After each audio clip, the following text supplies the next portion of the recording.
Today, we want to expand our worlds by talking about Google Translate.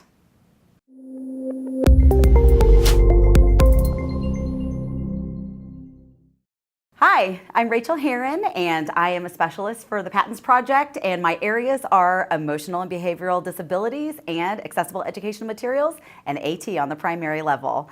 I am so happy to be here today to talk about one of my favorite apps and a very good app to use when you are on the fly trying to do a little bit of translation. I'm not so worried when schools have programs for a large group of students who speak a different language, but when you have just one or two students who speak a different language, communication is really necessary to make sure that we have those bonds that connect us to parents, to the kids. And one of the little ways that I like to try to help this situation is to use Google Translate, the app. So Google Translate, the app, it's a free app that you can find in the App Store. It has a few features that I think are really exciting. One of them is the speech. So there's a microphone icon in the middle of the board. And as you see, I clicked that and suddenly it is sort of translating what I'm saying at the top, but it's also translating in Spanish. I have it set from English to Spanish on the bottom.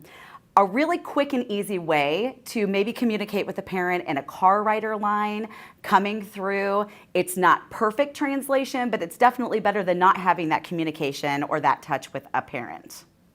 All right, so another thing that this app does that I think is interesting is, let's say your boyfriend comes home with a tattoo and you're not sure what that means.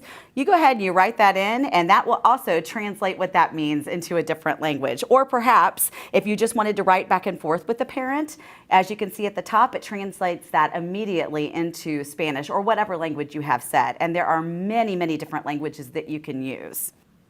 The last feature that really blows my mind is translation on the fly of a written material. So as you can see, I have a patents informational sheet on dyslexia, dysgraphia, and dyscalculia. And if I pull my iPad up and touch the camera icon, oh, it's got me oriented different direction. There we go. So as you can see, it's already translating the words on the paper to Spanish.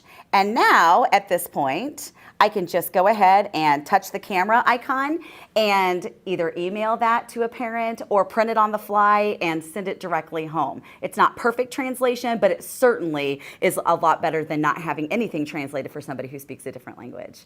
And that's Google Translate. Find us by searching Patents Project on Facebook, Twitter, or YouTube, or on the web at patentsproject.com.